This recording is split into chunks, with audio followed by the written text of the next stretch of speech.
Apocalipse 16, verso 12. Derramou o sexto anjo a sua taça sobre o grande rio Eufrates, cujas águas secaram para que se preparasse o caminho dos reis que vem do lado do nascimento do sol. Então vi sair da boca do dragão, da boca da besta e da boca do falso profeta, 3 espíritos imundos semelhantes a rãs. Porque eles são espíritos de demônios, operadores de sinais, e se dirigem aos reis do mundo inteiro, com o fim de ajuntá-los para a peleja do grande dia do Deus Todo-Poderoso. Eis que venho, como vem o ladrão, bem-aventurado aquele que vigia e guarda as suas vestes para que não ande nu e não se veja a sua vergonha. Então os ajuntaram no lugar que em hebraico se chama Armagedon. Então, nessa hora, o que a gente define como a plenitude dos tempos está se desenrolando. O mundo ao nosso redor está se vestindo de realizações proféticas de milênios atrás. Eu reconheço que nesses dias, a parte que faltava de se cumprir obteve uma grande aceleração. E ao contrário do que se pensa, o livro de Apocalipse não é um livro sobre o medo. Quando as pessoas falam Apocalipse, as pessoas falam sobre o fim do mundo. Não. O Apocalipse é um livro sobre a vitória de Jesus sobre os seus inimigos. Foi escrito com o fim de anunciar à igreja, então, que estava sofrendo, de que o Cordeiro é vencedor e que eles deveriam também vencer. Então temos ali 7 taças da ira, 7 selos, 7 trombetas, para julgar, para punir os deuses, os principados, as forças espirituais que resistem a essa invasão do reino de Deus no mundo. Pense bem. Lendo os evangelhos é como se nós estivéssemos lendo um resumo das notícias dos últimos anos. As profecias de 2000 anos atrás descrevem claramente os nossos tempos. E diz a Bíblia em 2 Tessalonicenses, capítulo 2, verso número 3, que ninguém, de modo nenhum, vos engane, porque isso não acontecerá sem que primeiro venha a apostasia e seja revelado o homem da iniquidade, o filho da perdição. Esse texto é bem mal interpretado, já que a palavra apostasia tem sido descrita como um tempo de engano e de queda maciça da fé, onde a igreja se tornaria desviada, frágil e corrompida. Então, em um tempo antes ou depois da apostasia da igreja, aconteceria o que se chama de arrebatamento. Mas o conceito de apostasia como queda ou como desvio da fé está definitivamente errado. A palavra grega, quando usada na literatura grega clássica, significava revolta política. A apostasia não é apenas um tempo de pecaminosidade ou retrocesso em larga escala. É um tempo de desafio aberto e agressão contra os fundamentos morais divinos neste mundo. A apostasia é uma insurreição política contra as leis de Deus. Tanto a NVI, como a versão revisada padrão, a tradução de J.B. Phillips e a Nova Bíblia em inglês traduzem apostasia como rebelião. Na Bíblia Viva aparece a grande rebelião. E a Bíblia de Jerusalém atribui um nome próprio a esta época, a grande revolta. A grande revolta. E isso aconteceu durante o Império Romano muitas vezes, em 10 sucessivas perseguições dos imperadores contra o cristianismo. Por exemplo, o imperador Marco Aurélio acreditava que as pragas que estavam chegando e os terremotos e as aflições que os romanos estavam sofrendo é porque eles haviam deixado seus deuses e adorado o carpinteiro de Nazaré. Então ele dedicou boa parte da sua vida para perseguir os cristãos. E você sabe a história. No fim de tudo, depois de Diocleciano ter declarado a completa destruição do cristianismo, vem então Constantino com o Édito de Milão e declara a liberdade religiosa para todos dentro do mundo mediterrâneo e dentro do mundo do Império Romano. Logo depois, Teodósio, no final do século, vai declarar o império como cristão. Sim, o carpinteiro, sem uma espada, sem uma arma de guerra, venceu o império sucumbiu diante daquele que disse: quando eu for levantado, atrairei a todos até a mim. Então, há um pouco mais de 50 anos, nós entramos em uma era de revolta aberta contra Deus. Uma rebelião direta, uma apostasia contra os padrões morais de Deus. Nós tivemos séculos atrás aquilo que foi definido como as teorias críticas. E há 100 anos, 98 anos, a Escola de Frankfurt, que quis desmontar a estrutura da civilização ocidental judaico-cristã. Correndo um pouquinho, nós chegamos em 1948 com o comportamento sexual do homem por Alfred Kinsey. Em 1953, o comportamento sexual da mulher. Então nós temos ali uma tentativa de reinventar a natureza, remodelar quem é o homem, como Stalin tentou então, mãe Rússia, reinventar o homem com o tipo do homem soviético, remodelar a própria natureza de quem somos. A contracultura emerge, a revolução sexual, para redefinir a espiritualidade. Sexo, drogas e rock and roll. E nós estamos hoje pagando a conta disso. A conta da revolução sexual está sendo paga em tempo real. E muitos, até hoje, não entenderam o que aconteceu e carregam consigo aqueles valores que foram traçados para levar a nossa civilização à extinção. Entenda que tudo é muito intencional. Quando nós falamos sobre a destruição da masculinidade, que está em voga, as feminazes não entenderam que se os homens forem destruídos, as mulheres vão juntos e todos nós vamos para o mesmo buraco. Mas elas dizem, mulheres são de Vênus e homens são do inferno.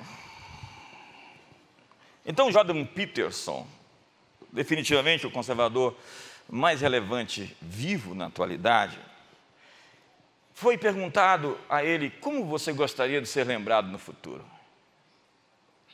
E ele disse, eu quero ser lembrado como alguém que quis o melhor para as pessoas. Porque eu conheço um pouco do pior.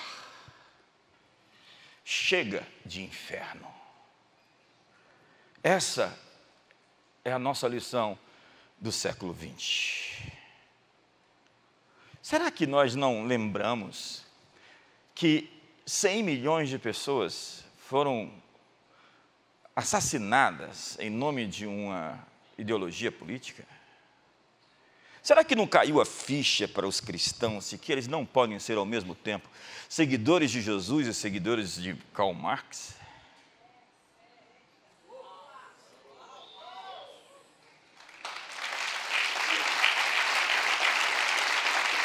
Será que não dá para entender que você não pode encampar a agenda do mestre, do carpinteiro de Nazaré, e ao mesmo tempo ser alguém adepto da esquerda política?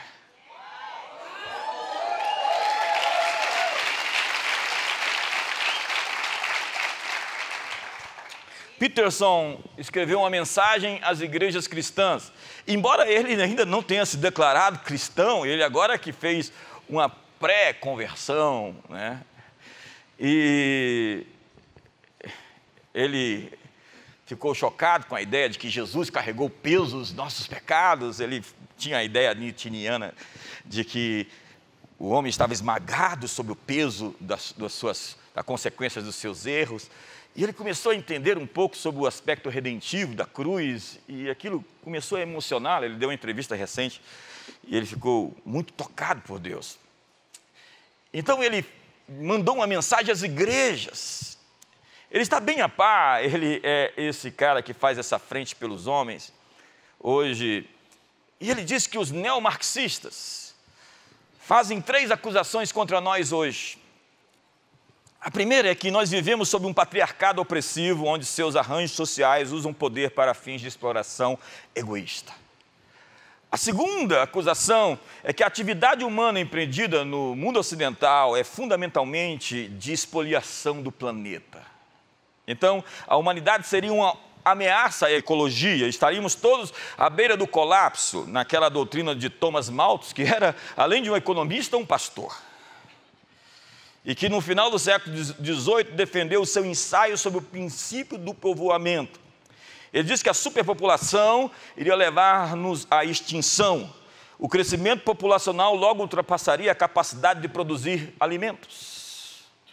E a lógica seria equilibrar as taxas de natalidade e de mortandade. E para fazer isso, acredite, você vai ter que dar uma de Deus. Você vai ter que decidir quem vai nascer e quem vai morrer. William Volt, o ambientalista e ornitólogo, publicou em seu livro O Caminho para a Sobrevivência, onde louvava o infanticídio na Grécia Antiga. Já o ecologista Garrett Hardin disse que o colapso ambiental era inevitável, haja vista a proliferação dos humanos. À beira do colapso ecológico, a solução então dos ambientalistas era que a humanidade era como um vírus na natureza que tem que ser perseguida e eliminada. O quê? Então, combater o homem é o mesmo que promover o desenvolvimento ambiental. E o pesadelo de Malthus não aconteceu. Nós inventamos a agricultura de precisão, desenvolvemos tecnologia agropecuária, nós estamos produzindo alimentos e a terra está longe de estar superpovoada. Então, diga para a sua esposa do seu lado, vamos fazer uns bebês.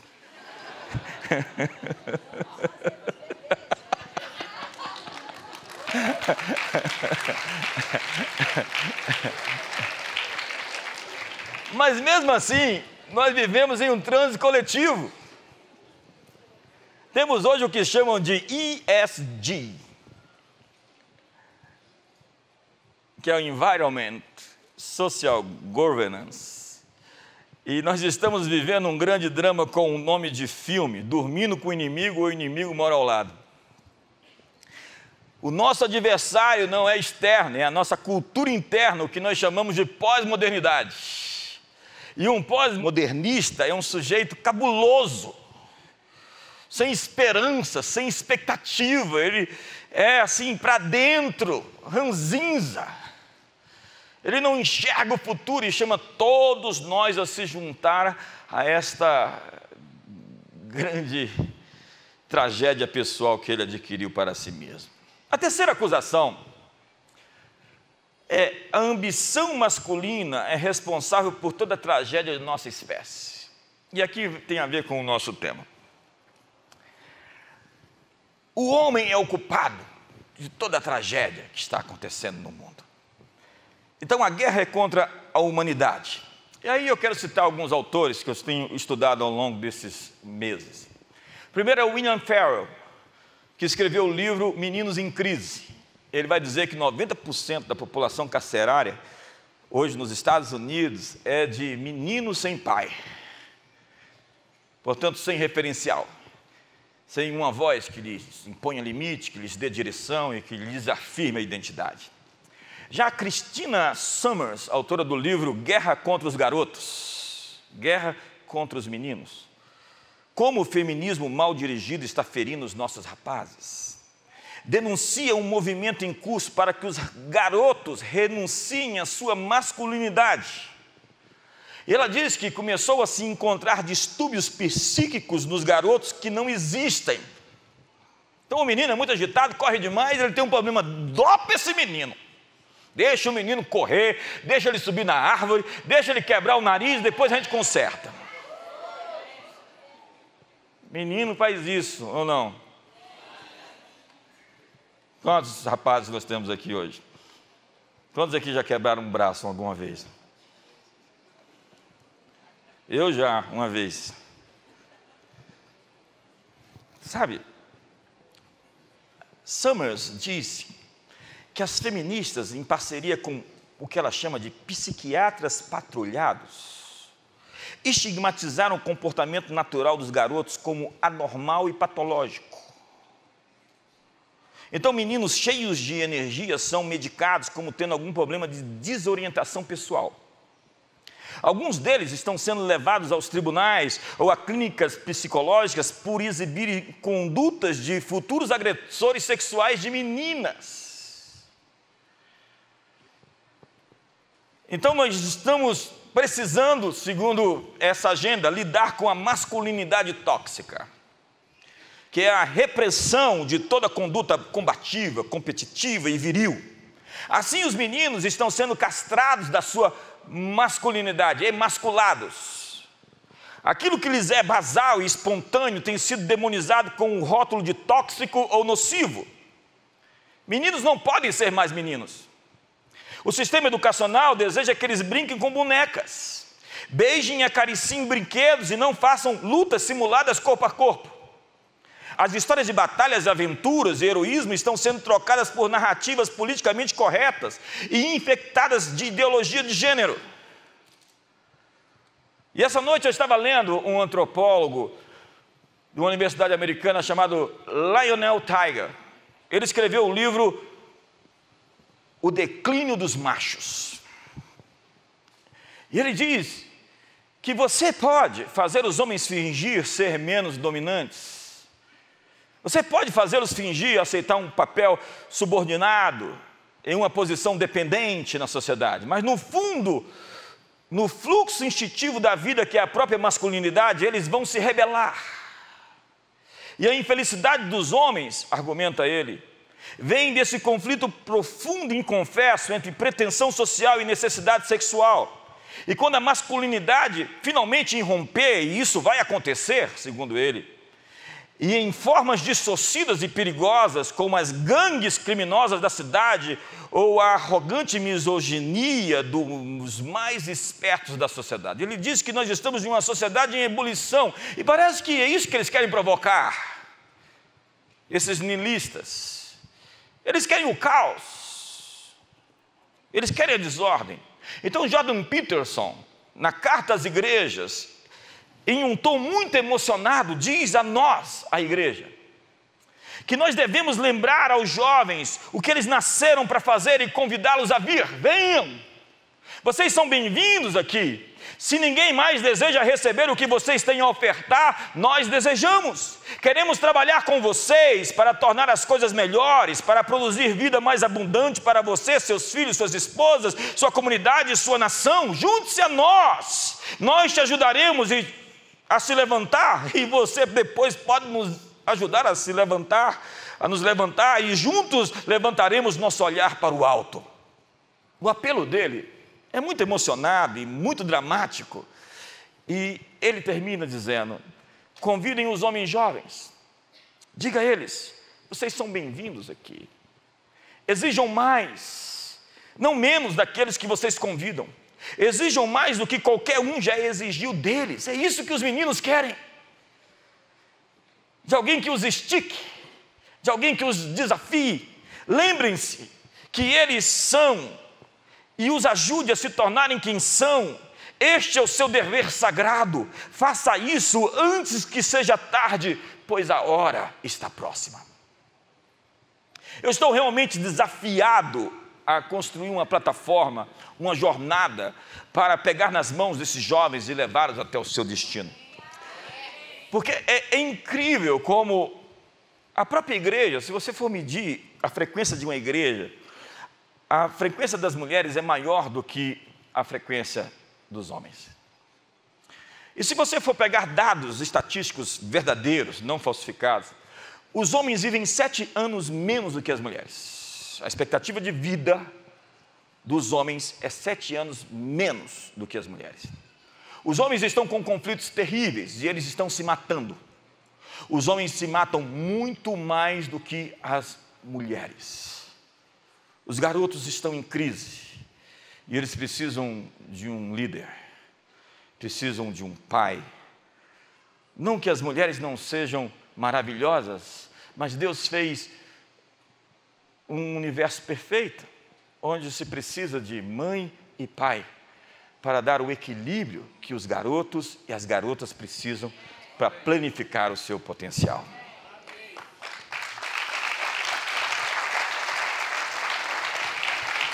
Nós estamos assistindo hoje à grande revolta que começou no céu há milênios atrás.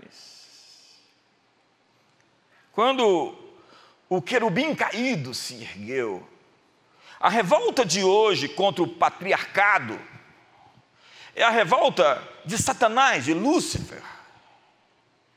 A revolta contra Deus, o Pai.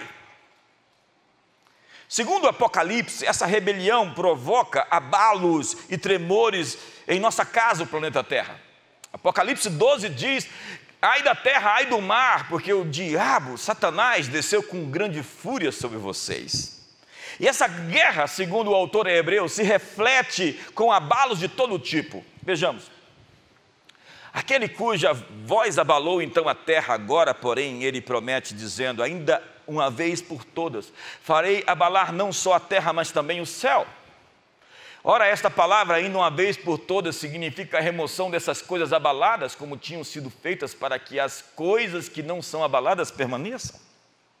Por isso, recebendo nós um reino inabalável, retenhamos a graça pela qual sirvamos a Deus de um modo agradável, com reverência e santo temor, porque o nosso Deus é fogo consumidor. Veja esse texto. A remoção dessas coisas abaladas, como tinham sido feitas, para que as coisas que não são abaladas permaneçam. Tudo que a Bíblia está dizendo é que esse choque, essa colisão, essa grande revolta, essa grande rebelião, está provocando muitos abalos.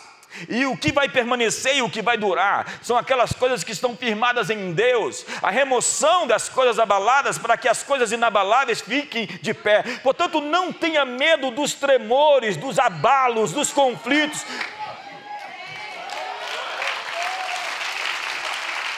Sabe, Nicholas Thomas Wright, sem dúvida, é hoje o acadêmico cristão mais relevante que nós temos. E quando ele foi escrever um livro sobre o futuro, ele não escreveu sobre o medo, mas sobre a esperança. O livro dele, Surpreendido pela Esperança, é um dos mais fantásticos livros para falar sobre a escatologia, a doutrina dos últimos dias. E ele vai falar do futuro com expectativa. Nós deveríamos pensar no futuro assim: nós estamos avançando, ei, o futuro está vindo, nós estamos empolgados, vamos para cima, o Cordeiro é por nós vamos atropelar o mal, Deus é por nós.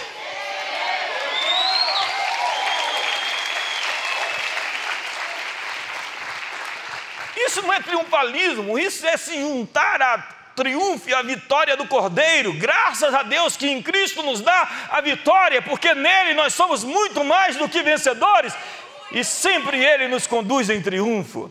Então, a descrição do Salmo 2 é a seguinte: porque as nações estão em alvoroço e os povos imaginam coisas vãs. Veja se não é essa a fotografia. Os reis da terra se levantam e os príncipes conspiram contra o Senhor e contra o seu ungido. É a grande revolta. Rompamos os seus laços e sacudamos de nós as suas algemas. Rompamos os seus laços. As teorias críticas diziam assim: como podemos libertar o homem, emancipá-lo? O casamento é uma escravidão, a religião estabelece muita escravidão, então vamos livrá-los dos laços familiares da religião cristã e deixe os homens voltarem aos seus instintos mais primitivos e soltarem seus bichos, seus monstros. Hoje muitos dos nossos líderes tomam conselho entre si contra o Senhor. Essa é a realidade do planeta Terra. A perversidade se vestiu de normalidade. O normal agora é bizarro, e o bizarro agora é normal. Vemos a idealização de um novo conceito de família, a legalização das drogas, a indústria do aborto, leis de censura e cerceamento da liberdade, violência, nova era e bruxaria florescem em nossas escolas. Os príncipes conspiram contra o Senhor. Mas será que o Todo-Poderoso está confuso? Será que Deus está pensando alguma coisa triste sobre isso? O Salmo continua: aquele que está nos céus está rindo, o Senhor zomba deles. Na sua ira, seu tempo lhes há de falar, e no seu furor os confundirá. Uau!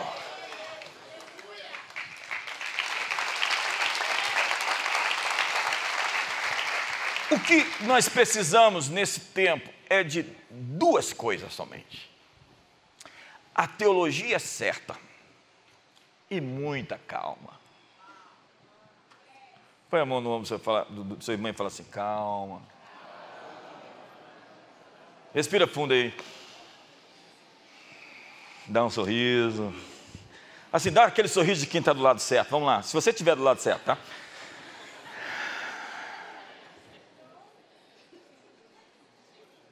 Se você não estiver, não faz isso não. É fake. A teologia certa é o reino. O Salmo vai continuar dizendo: pede-me e te darei as nações por herança e as extremidades da terra por sua possessão. Olhe para mim, Deus não está querendo dar os céus para você. Deus quer dar as nações para nós.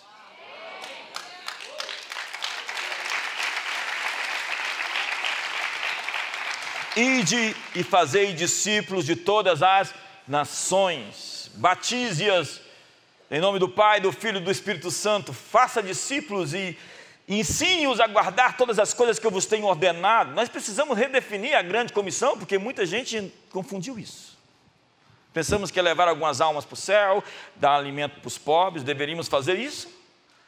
Mas essa não é a missão da igreja. A missão da igreja é muito mais que isso, é acabar com a pobreza sistêmica. E é isso que a igreja fez quando ela se tornou o verdadeiro evangelho nas nações da Europa, ou nos Estados Unidos.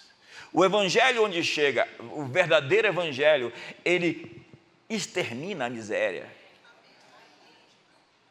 Pobreza e evangelho não se combinam. O evangelho torna as pessoas produtivas, os endemoniados libertos, os maus pais em bons pais, os maus filhos. Ou não é o evangelho. Se alguma coisa realmente radical não aconteceu no seu eixo central da sua existência, quando você confessou Jesus como seu Senhor, busque uma experiência de salvação, porque você pode estar perdido. Dá um sorriso para o irmão do outro lado. Sabe, nós precisamos de calma, mas calma não é contemplativa nem passiva. Calma é aquela coisa, tem a hora certa de agir. Diga para a pessoa do seu lado: existe um momento apropriado. A calma reconhece suas oportunidades e age com coragem. Senhoras e senhores, nós estamos na estrada do Armagedon e a nossa mensagem é esperança. Mas o que parece ser a hora de Satanás, cheia de trevas e rebelião, é a oportunidade da graça abundar as nações. Segundo os profetas, o reino de Deus esmagará as influências demoníacas em nosso mundo, uma pedra cortada sem auxílio de mãos. Na consumação dos séculos, o trigo será separado do joio, os maus peixes dos bons peixes, os cabritos das ovelhas. Então o mal está ficando mais radical, e os bons estão ficando mais radicais. O sujo está se sujando mais, e o limpo está ficando mais limpo. O profano mais profanado, e o santo mais santo. Esse é um tempo de definição. Não tem como ficar em cima do muro mais. Essa é uma era de transparência, todo mundo sabe. Exige-se um posicionamento. Estamos todos no vale da decisão. É hora da sua escolha. Sabe, o mal amadurece em plena rebelião contra Deus, mas o bem está amadurecendo em plena semelhança com Cristo. E os textos estão ali, João 17, Mateus 13, o reino de Deus é semelhante ao fermento que vai crescendo, uma medida, e ali uma semente plantada que vai crescendo. Então o reino de Deus aparece crescendo. E ele está crescendo em sua casa, e está crescendo no seu entendimento, e está crescendo em nossa cidade, está crescendo em nosso país. E como as águas cobrem o mar, diz o Senhor, eu vou encher a terra com o conhecimento da minha glória. Então o futuro não é Mad Max, o futuro não é distópico, o futuro não é o caos. A propósito, o Espírito Santo é atraído pelo caos. Há trevas sobre a face do abismo, e o Espírito está se movendo no caos. Quando o Espírito Santo vê o caos, ele já corre para cima e fala: qual é o problema? Então chega Deus para o profeta e diz: ei, podem esses ossos reviver? Que ossos? Secos, sequíssimos, desordem, caos. Então Deus diz ao profeta: ei, eles podem reviver sim, mas depende das suas palavras, da sua boca. Portanto, profetiza sobre as circunstâncias, profetiza sobre o caos, profetiza que o Espírito está vindo dos quatro cantos. Espírito Santo vem dos quatro cantos. Me ajuda aí, faz alguma coisa, se manifesta.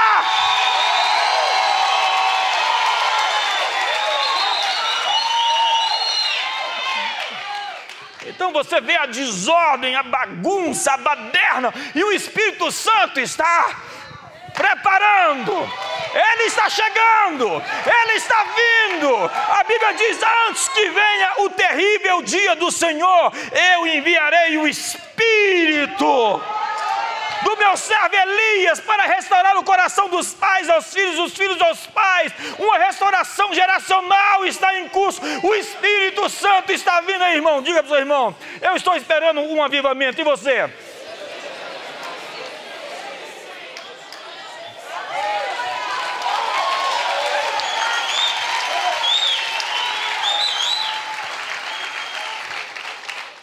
Quando eu olho para o horizonte, eu estou esperando o Espírito Santo chegar.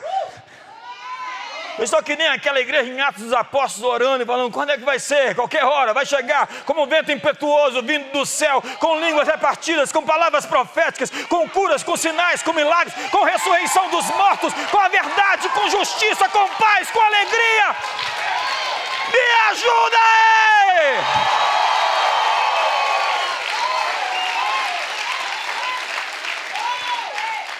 Então para de ouvir os profetas do caos e do medo.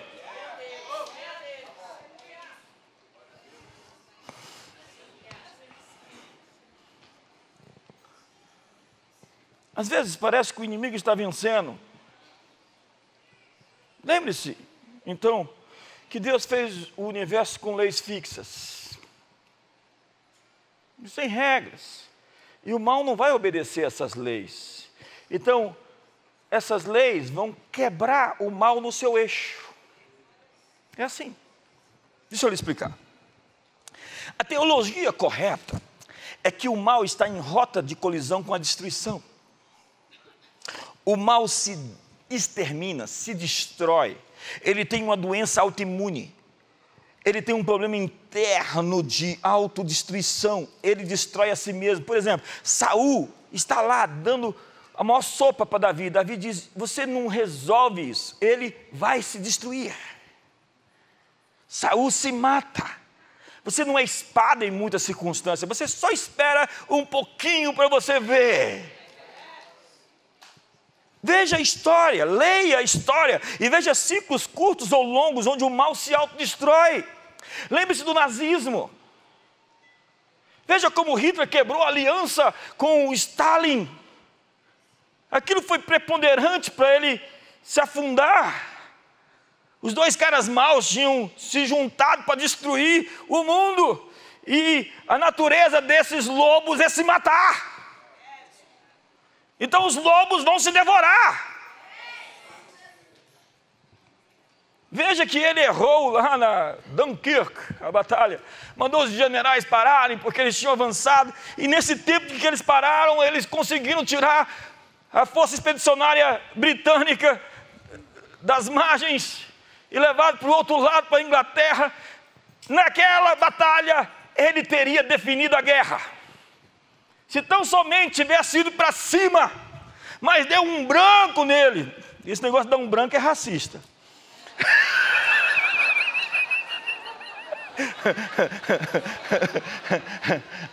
Agora tudo virou, meu Deus do céu, eu não posso mais nem fazer assim, que alguém filma e faz as figurinhas. Você tem que vigiar agora. Deu um troço nele, a corrupção, a ambição dele destruiu. Ele não fez lá os U-boats, que eram os submarinos, que estavam destruindo toda a frota do Pacífico, dos navios. E se ele tivesse feito os 2.000 submarinos, como o general dele queria, ele tinha vencido toda a guerra no mar. Mas deu um troço nele. Nesse exato momento está dando um troço em alguém por aí.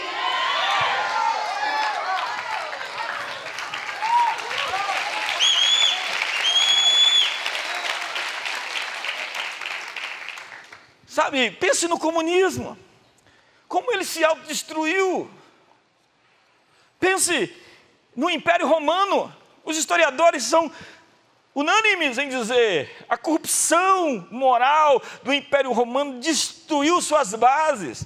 Daí o historiador Will Durant dizer que uma civilização não é destruída por fora, senão quando é consumida por dentro. O Império Romano se autodestruiu, porque essa coisa de força, de violência, de beligerância não dura.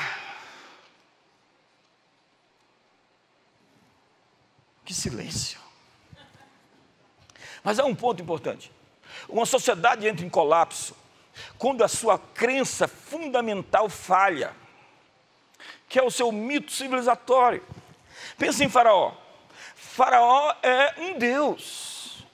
Ele é a expressão da verdade. Ele tem a última palavra. Ele representa todos os poderes, terrenos e divinos. E de repente tem lá os deuses que eles adoram, e chega um Moisés com um cajado na mão, pega a vara, fere o Nilo, que era um deus, e o Egito fica cheio de rãs. O principal deus ali era o deus Ra, o deus Sol, e Moisés diz: não vai amanhecer o dia hoje. Por quê? Porque vocês estão aprisionando meu povo, então eu vou dizer a vocês, o dia não vai amanhecer, vai ficar com trevas. 3 dias de escuridão no Egito, e os egípcios estão perguntando: ei, cadê Ra? Ra foi engolido por Yahvé. Ra foi destronado pelo poder do Senhor, o verdadeiro Criador do sol, da lua e das estrelas. Os egípcios entraram em parafuso, e o Egito, como grande civilização e grande nação, nunca mais foi ninguém na história da geopolítica mundial. Porque quando se destrói os deuses, os mitos civilizatórios, as civilizações sucumbem, como aconteceu com Marco Aurélio e os deuses de Roma, que entraram no ostracismo. A verdade é que nesse crepúsculo dos deuses, dos seus mais variados panteões, emerge uma cruz, totalmente improvável, totalmente contra qualquer possibilidade. Um carpinteiro na periferia do império, morto em uma cruz que não teve nenhuma projeção midíaca. Ninguém em Roma falou daí a busca pelo Cristo histórico. Onde está Jesus na literatura? A Judéia não era importante, era um lugar empoeirado. Ninguém queria para a Judéia. Pôncio Pilatos estava ali a contragosto, porque os judeus nunca aceitaram a dominação dos romanos. Ao contrário dos outros povos, eles viviam em rebelião. Toda semana tinha uma rebelião, tinha até os zelotes, que eram os rebeldes, que se rebelavam. Todo o tempo eles estão em rebelião, porque eles não aceitavam, porque eles acreditavam, aquele povinho minúsculo, que eles eram os adoradores do único Deus. E os pagãos ao redor de todo mundo mediterrâneo falam: como esse povo, nessa sociedade politeísta, onde tem milhares de deuses, vem dizer que eles têm o único Deus.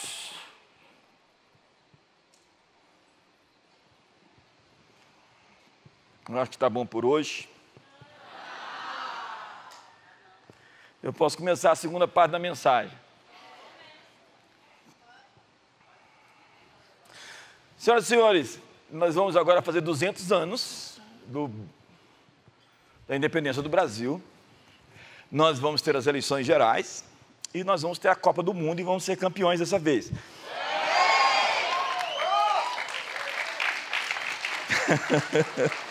Quem sabe, né? Talvez aconteça. A gente precisa vencer a anterior, né, de outubro. Isaías 51, e eu quero terminar com esse texto. Vai dizer assim no verso 12: Eu sou aquele que vos consola. Quem, pois, és tu para teres medo do homem, que é mortal, ou do filho do homem, que se tornará como feno? E te esqueces do Senhor, o teu Deus, que estendeu os céus e fundou a terra, e temes continuamente o dia todo por causa do furor do opressor quando se prepara para destruir? Onde está o furor do opressor? Mostre o verso 16 para mim, por favor. Eis que eu pus as minhas palavras na tua boca. Eu te cubro com a sombra da minha mão, para fazer aparecer, plantar novos céus, e para fundar a terra e para dizer a Sião: tu és o meu povo. Diga para a pessoa do seu lado: o Senhor te diz, tu és o meu povo. E quando Deus diz, tu és o meu povo, Ele está dizendo: quem é você que se esquece de mim para ter medo? Ele está dizendo, se o seu coração está desmaiado e com medo, é porque obviamente você se esqueceu quem eu sou.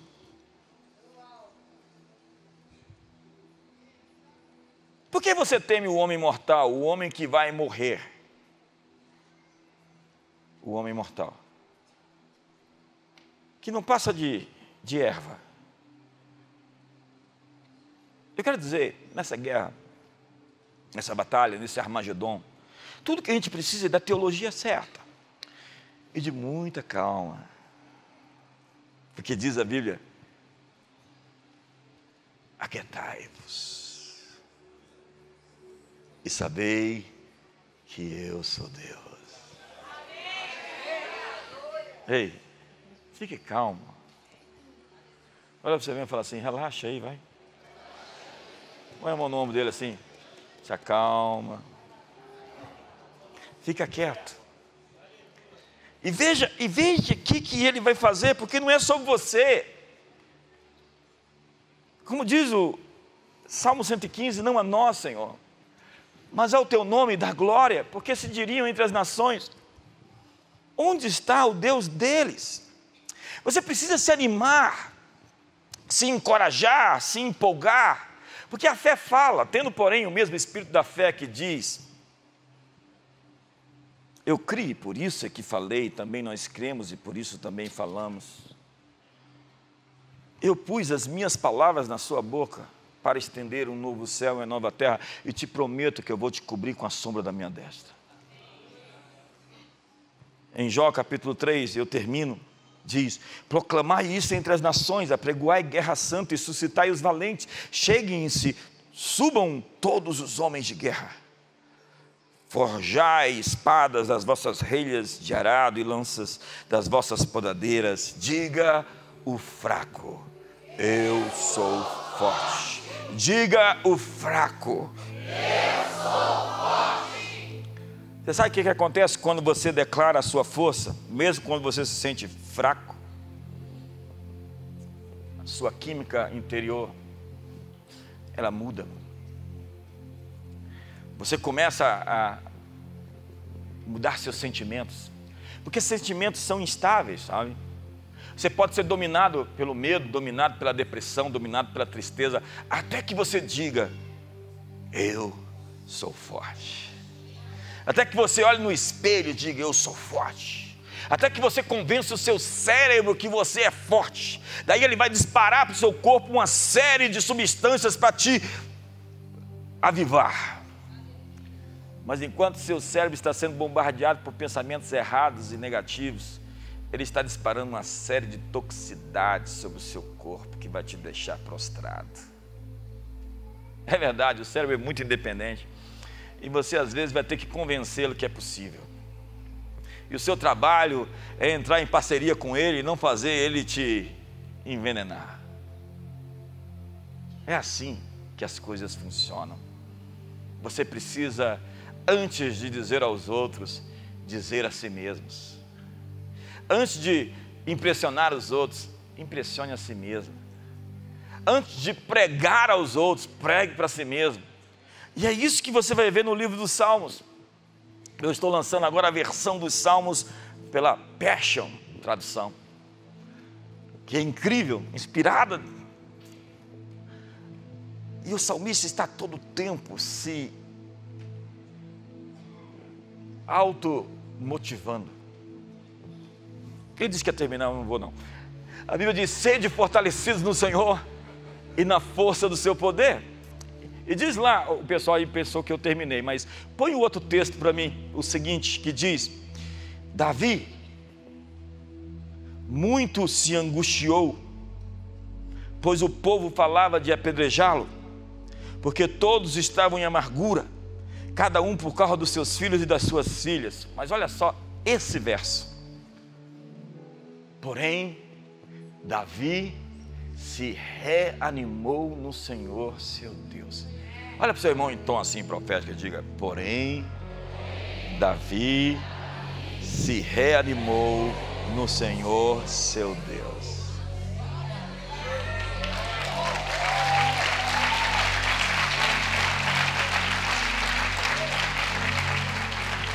Sabe o que um líder faz? Ele se lidera. Sabe o que um líder faz? Ele se governa. Você não pode pedir para as pessoas seguirem você enquanto você não estiver liderando a si mesmo. E Davi tinha a capacidade de se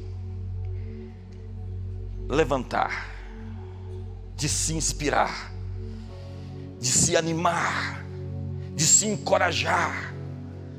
Ele praticava isso nos Salmos, e você vai ver como ele falava todo o tempo. Ele está conversando consigo, se auto-ministrando. A Bíblia diz que Abraão se fortaleceu dando glória a Deus, para ser pai de muitas nações. Nessa guerra, você precisa da teologia certa. E você precisa de quê? Muita calma. Faz uma cara de quem está do lado certo aí, vamos lá. Vou fotografar você uma vez, se você está do lado certo. Eu acho que alguns aqui estão do lado errado. Calma. Reanime-se. Encoraje-se. Você não tem que ficar buscando a palavra profética de ninguém. Dê a si mesmo a palavra profética que você precisa. Fale consigo. Ministre a si mesmo. Converse consigo. Na quinta-feira eu vou lançar a versão Passion. Leia em primeira pessoa. Eu já fiz isso dezenas de vezes. Ler os salmos em primeira pessoa. Declarar a promessa de Deus sobre você. Você sabe por quê? Tem uma coisa que vai passar céu e terra, mas ela não vai passar. A palavra que Deus disse a você. A promessa que Ele fez, ela está de pé. Ele diz: farei toda a minha vontade. O meu conselho permanece de pé. Então fique de pé.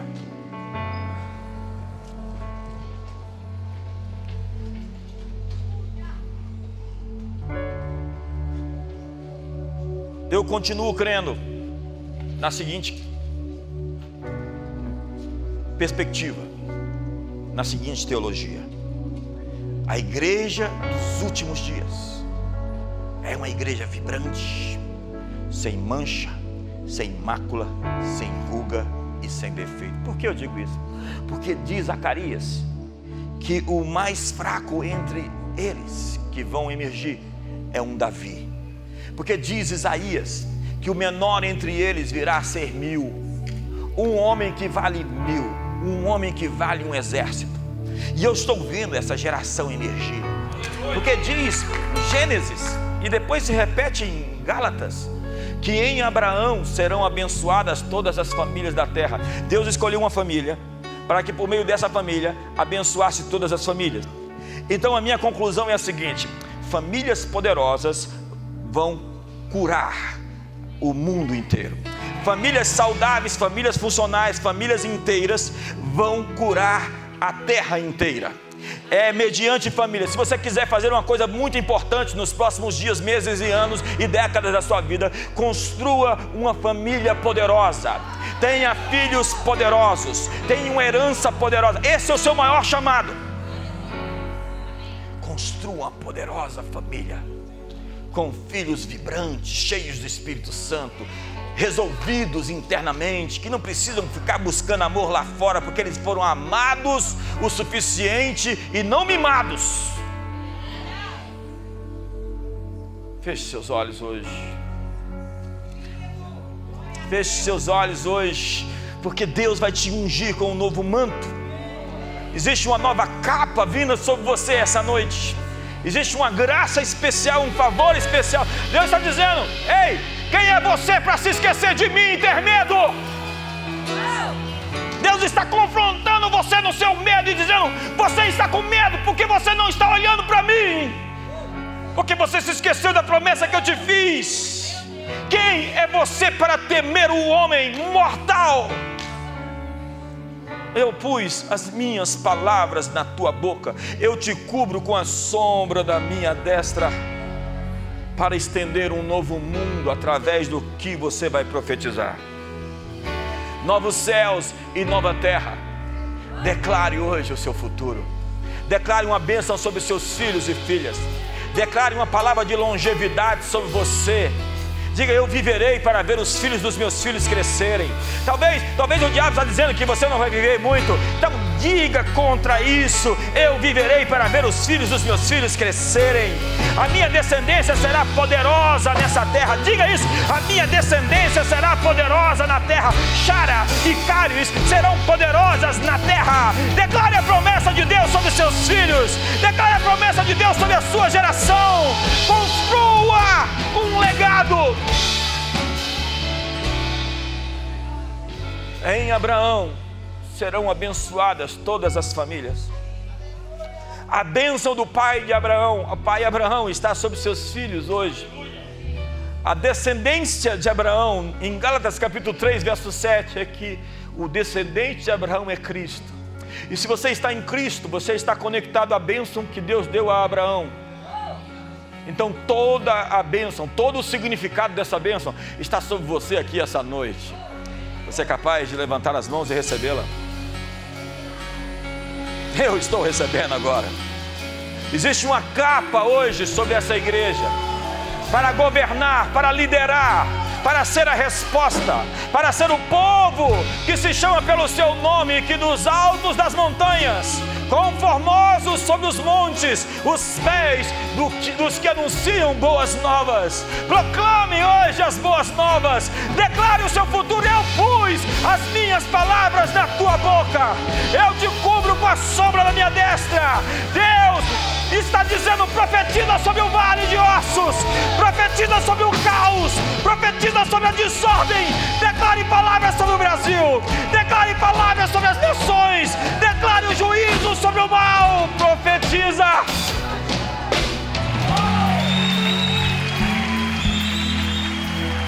Eu terminei nessa manhã falando sobre uma capa, um manto que está vindo. É como um vestido. Às vezes eu estou ministrando, eu sinto um vestido me cobrir, literalmente. Deus tem uma nova unção para você, para essa nova estação. E o que faz essa unção? Lhe capacita a fazer coisas que você não poderia fazer sozinho. Então tem lá em Eclesiastes 5 o dom de adquirir riquezas. Existe um dom para fazer dinheiro, para ficar rico. Não para a sua ostentação ou para a sua vanglória, mas para financiar projetos de transformação no mundo. Existe uma unção para relacionamentos, uma unção para abrir portas, permitir oportunidades, ligar, conectar pessoas, criar uma rede, não simplesmente por propósitos fúteis, mas para produzir realizações que vão edificar o mundo. Existe uma unção para pregar, outra para curar, para edificar, para construir. Pai, hoje eu oro por cada uma dessas pessoas, físicas, presenciais e também online, que nos acompanham. Que venha um manto novo sobre eles para esse segundo semestre. Esses próximos 7 anos serão incríveis, cheios de muitos resultados, maiores transformações, cheio de edificações esplêndidas, extraordinárias, incomuns, coisas que olhos não viram, não penetrou no coração humano, mas o Senhor preparou para esse tempo. E como disse o filósofo, há algo que não pode ser impedido, a ideia cuja hora é chegada. Há muitas sementes que foram plantadas, cujo tempo da colheita é agora. e que venha o florescimento, a frutificação, que venham filhos, que venham netos, que venham empresas e negócios, que venham, Senhor, músicas, canções e livros e composições, que venham, Senhor, políticos, empreendedores, homens de negócios, novos negócios, que venham graça e favor sobre toda essa comunidade, sobre todo esse povo. Batiza-os com favor e enche-os com favor, conforme aquela canção: se a graça é um oceano, estamos nos afogando em tamanho favor. Inunda-nos, Senhor, com essa graça abundante, e nós reconheceremos que não é o nosso mérito, não é a nossa força, não é a nossa sabedoria, tampouco qualquer coisa que pudéssemos fazer, e te daremos a glória, o louvor, a honra, a adoração. Teu é o domínio pelos séculos dos séculos. Jesus Cristo, nesta rebelião contra o Deus o Pai, Deus nos enviou o seu general para liderar o seu povo rumo à vitória.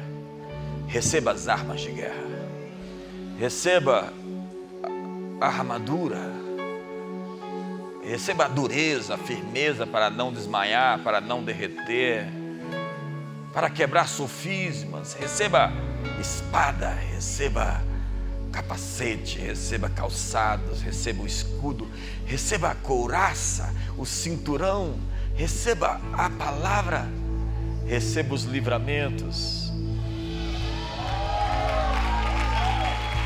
Põe a mão no ombro do seu irmão hoje. Abençoe a vida dele com uma oração por essa semana. Pai, hoje em nome de Jesus, nós abençoamos esse povo que se chama pelo teu nome, com os teus recursos, com a tua bondade, com a tua fidelidade. Mostra-se a nós nessa nova estação.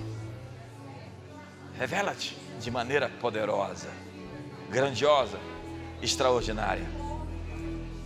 E que o amor de Deus, que a graça de Jesus e a comunhão do Espírito Santo seja sobre a sua vida. Uma ótima noite.